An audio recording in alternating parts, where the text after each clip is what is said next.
The year was 1944, and the war rested on a knife's edge. As Hitler unleashed his final offensive, the entire success of the Allied line boiled down to the actions of just 18 Allied soldiers and their commander. What followed was an incredible, courageous stand, a handful of men against an unstoppable tide. Commanding these soldiers was Lyle Bouck, and at just 20 years old, he was one of the youngest American officers in all of World War II. He'd lied about his age to join the Missouri National Guard at 14, just to earn an extra dollar a drill to help his family survive the Great Depression. Now, in the final, brutal winter of the war, he found himself on the front lines, in the snow-draped forests of Belgium's Ardennes. It was December 1944, and a quiet lull had fallen over this sector, ominously called the Ghost Front. But the ghosts were real. Germany was secretly amassing its strength for operation. Watch on the Rhine, a final, desperate gamble to shatter the American lines. Spearheading this offensive was the fearsome 1st SS Panzer Division, an armored behemoth aimed like a dagger at a single breakthrough point. And what stood in its path? Not a fortress, not an army, but Lieutenant Bouck and his small band of teenagers, shivering in foxholes on a frozen ridge. Their unit, the 99th Infantry Division, was so green it was known as the Battle Babies, untested and innocent to the true face of war. They were ordinary boys called to serve, now placed directly in the path of history's terrible tide. They were 18 young soldiers and 4 artillery spotters, a lone platoon against an entire German battalion of 500 elite paratroopers. For nearly a full day, this tiny force became the only thing preventing a total collapse of the American line. Their orders were to hold at all costs. Survival was deemed impossible. And yet, they held. This is the story of their impossible stand, and the profound injustice that saw their courage nearly erased from history. They were the Intelligence and Reconnaissance Platoon of the 394th Infantry Regiment, 99th Infantry Division. Their purpose was not to fight decisive battles, but to be the eyes and ears of the army, to patrol, observe, and avoid major engagements. But on the thinly defended Ardennes front, every soldier was now a rifleman. On December 10, 1944, Bouck and his 18 men were ordered to occupy a ridge outside the small Belgian village of Lanzerath. The position was critical, overlooking a road essential for the coming German tank assault. It was also completely exposed. Soon, a 4-man forward artillery team from the 371st Field Artillery Battalion joined them, bringing their total to 22. The men settled into their foxholes, their small arsenal, mostly M1 rifles, a few automatic weapons, and a single machine gun, a stark contrast to the forces gathering against them. Just beyond the trees, the 1st Battalion of the 9th Fallschirmjäger Paratrooper Regiment, 500 strong, was preparing to storm their position. They weren't just a platoon, they were a tripwire, and a battle that would shape the fate of the entire offensive was about to be decided on their watch. Now, I need to tell you something honestly. When I first read about this battle, I thought the numbers had to be wrong. 18 men against 500? It sounded like propaganda, like something too clean for the messy reality of war. But I've spent months verifying every detail, cross-referencing German and American records, reading first-hand accounts, and I'm telling you, this happened exactly as I'm about to describe it. Sometimes history really does give us moments that seem impossible. At 5:30 a.m. on December 16th, the Ghost Front awoke with a scream. A thunderous German artillery barrage from almost 1,600 guns ripped the sky apart for 90 minutes.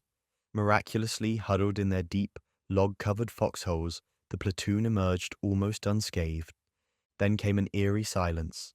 Through the mist, the first wave of German paratroopers advanced, walking with confidence, assuming no one could have survived the onslaught.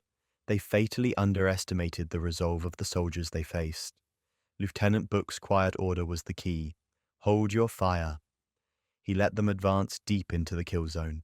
Then he gave the command. The ridge erupted in a disciplined storm of fire. Caught in the open, the German attack was shattered, its survivors scrambling for cover. The Germans regrouped and charged again, only to be met by the same devastatingly accurate fire. Bouck was the heart of the defense, sprinting between foxholes to rally his men and distribute dwindling ammunition. His attempts to call for support were met with a radio, picking up only static and German marching music. When he finally reached headquarters, via a field phone line, the order he received was a death sentence: hold at all costs. The battle raged for hours. The small platoon repelled a third major assault.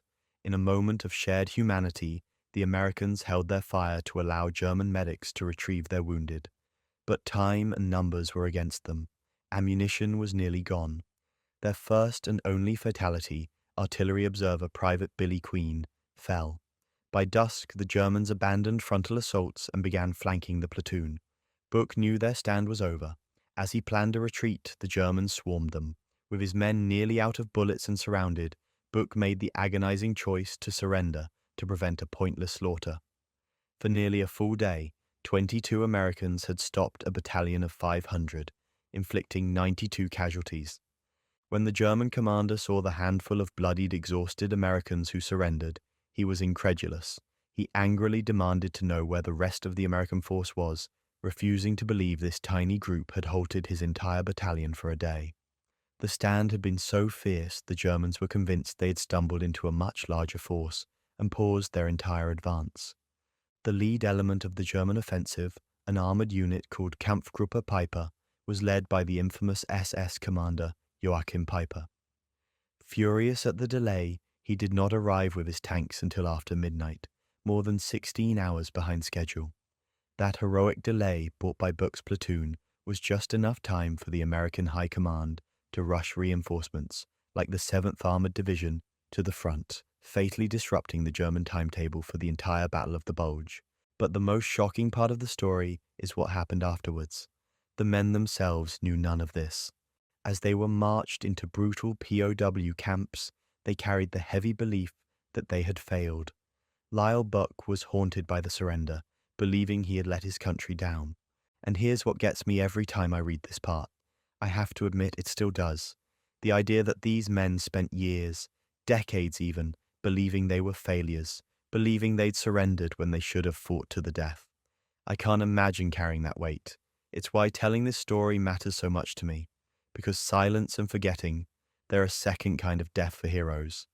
So if you agree with my mission and want to support the channel, please go ahead and click the subscribe button. Because the entire platoon was captured, no one was left to file a report, and their extraordinary sacrifice was swallowed by silence.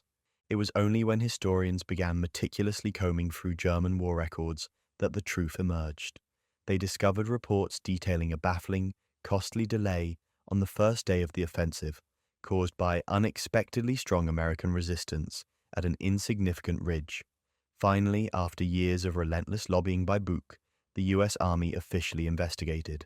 On October 26, 1981, 37 years after the battle, justice was served.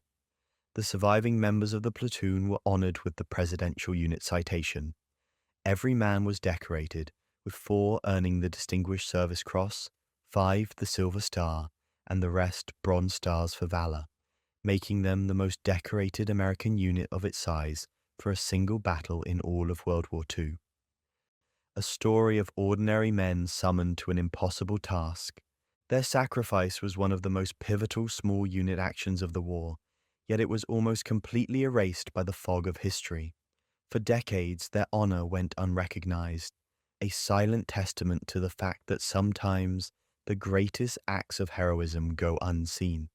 It is our duty now to ensure they are never forgotten again.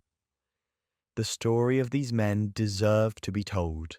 On the Eastern Front, similar acts of bravery were seen by the Soviet troops, the brutal winter of 1942, and witness another unbelievable defense, where just 24 Soviet soldiers transformed a ruined apartment block, Pavlov's house, into the deadliest fortress on the entire Eastern Front, holding off the German army for 60 full days. Tap the next video to learn the full story.